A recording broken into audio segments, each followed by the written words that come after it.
My English Book 8, Unit 2.3, The Little River. Warming up, Chit Chat Activity. सबसे पहले यहाँ पर द लिटिल रिवर इस नज़म की चिट चैट एक्टिविटी हम देखेंगे.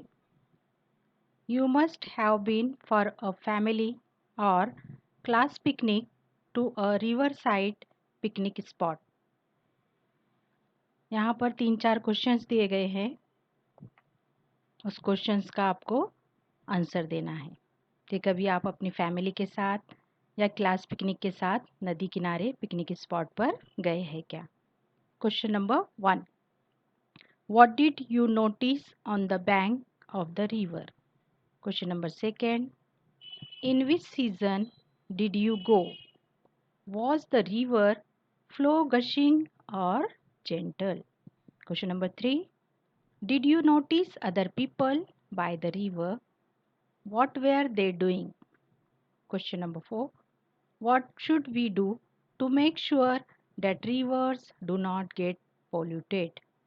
वन बाय वन हम क्वेश्चंस देखेंगे.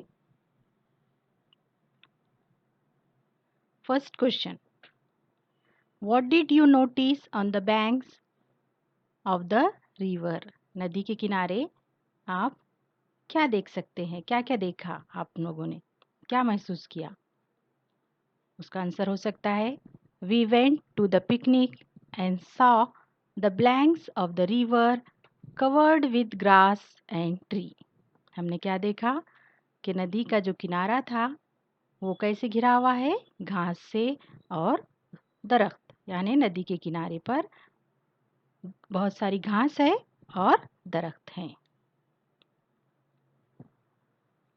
Second question. In which season did you go. Was the river flow gushing और जेंटल. आप वहाँ पर कौन से मौसम में गए थे. क्या वो जो नदी है वो बहुत तेज़ रफ्तार से बह रही थी या एकदम सुकून के साथ बह रही थी. Answer. We went during rainy season and river flow was turbulence. हम कौन से मौसम में गए थे. हम बारिश के मौसम में गए थे और वो रिवर बहुत तेज़ी के साथ वो नदी बह रही थी, तो नदी में बहुत ज़्यादा पानी था. Next question. Did you notice other people by the river. What were they doing. आपने नदी के किनारे दूसरे लोगों को देखा क्या और वो लोग क्या कर रहे थे. Answer. We notice the people were doing the fishing and enjoy the rainy season. हमने कुछ लोग ऐसे भी देखे जो नदी के किनारे मछलियाँ पकड़ रहे थे और बारिश के मौसम का मज़ा लूट रहे थे.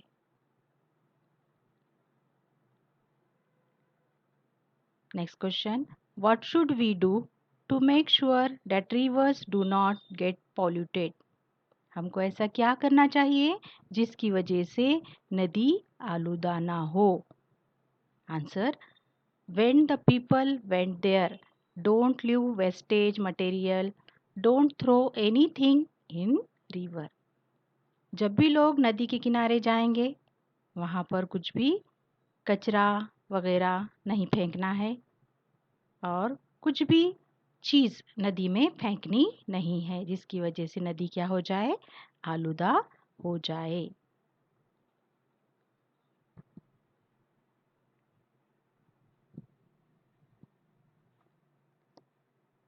उसके बाद की एक्टिविटी 1 वाली एक्टिविटी, उसमें ए है fill up the table of seasons in India. Table में बताया गया है 3 कॉलम है. First one is time of the year यानी साल का वो वक्त. सेकंड है सीजन, मौसम कौन सा है. इंग्लिश नेम और उस मौसम को इंग्लिश में क्या नाम दिया गया है. फर्स्ट है मिड फरवरी टू मिड अप्रैल.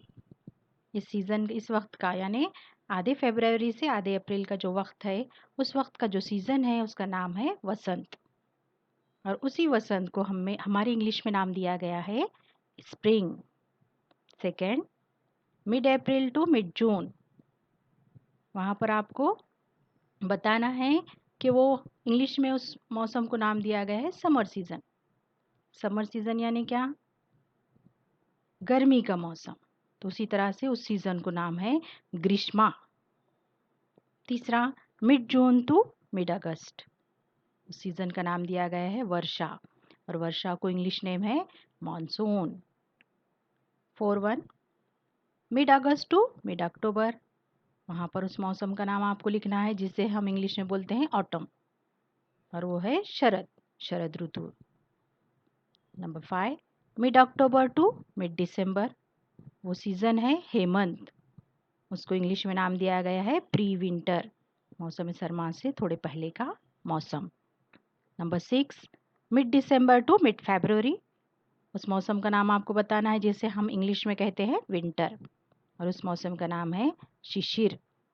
इस तरह से जो भी रेड में है आपको वो फिलअप करना है। उसके बाद बी वाली एक्टिविटी है match the weather with the season, यानी हर मौसम में आबो हवा मौसम कैसा होता है वो आपको मैच करना है।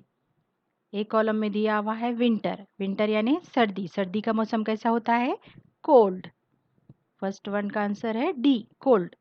सेकेंड, मानसून, मानसून यानी बारिश का मौसम, rainy season. Third one, spring, spring का है प्लीजेंट, खुशगवार मौसम जिसे हम मौसम बहार कहते हैं। Number 4, pre winter, pre winter यानी मौसम सरमा से थोड़े पहले का वक्त, वो होता है कूल। नेक्स्ट, समर, समर यानी गर्मी का मौसम, हॉट। ऑटम, ऑटम यानी विंडी, मौसम में पतझड़ का मौसम जिसे हम बोलते हैं वाइंडी का मौसम।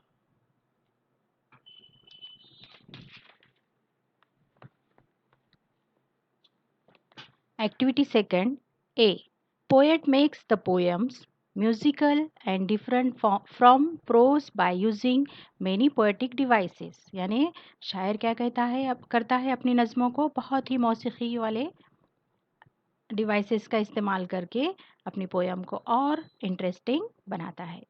One of them is using words that begin with the same sound in the same time, और कुछ ऐसे अल्फाज का इस्तेमाल किया जाता है जो सेम साउंड से शुरू होते हैं और सेम टाइम में, एक ही वक्त में। फॉर एग्जाम्पल, जैसा कि यहाँ पर एग्जाम्पल बताई गई है, beautiful birds, beautiful birds, B और बी यानी खूबसूरत परिंदे। सैड सॉन्ग, गमगीन नगमे। स्टेपिंग स्टोन, एस एस यानी सेम साउंड यहाँ पर आपको बताया गया है। City side, no one knows. This device is called alliteration and begins to set of similar device named figure of speech. alliteration क्या है, ये फिगर ऑफ स्पीच है, यानी ऐसी फिगर ऑफ स्पीच जिसमें आपको सेम साउंड का इस्तेमाल करना है और सेम टाइम में इस्तेमाल करना है। Figure of speech add to the beauty of a poem, जिसकी इस फिगर ऑफ स्पीच के इस्तेमाल की वजह से हमारी पोएम और खूबसूरत बनती है। अब यहाँ पर आपको एक्टिविटी दी गई है, नाउ राइट 5 पेयर्स, आपको 5 जोड़ियाँ बनानी है ऐसी of the words that begin with the same sound, जैसा कि हमने 5 एग्जाम्पल ऊपर देखे, beautiful birds, sad song, stepping stone, city side, no one knows. तो इसी तरह से आपको आगे भी 5 या 6 वर्ड्स आपको फ्रेम करना है, तैयार करना है, जैसा कि यहाँ पर बताया गया है। पहला है सी शेल्स, यानी एस और S. Second, big bad bear, gather the greens, lazy lizards, grey geese, Betty bought butter। यहाँ पर आपने इस तरह से तैयार करना है, यानी फर्स्ट साउंड आपका इम्पॉर्टेंट होना चाहिए। नोट देखो, here the first sound is important, not the first letter, यानी हमारा जो हम फर्स्ट वर्ड बना रहे हैं हम, तो सेकंड आने वाला वर्ड भी उसी अल्फ़ाबेट से हमारा शुरू होना चाहिए। इसी को हम क्या कहेंगे, एलिटरेशन।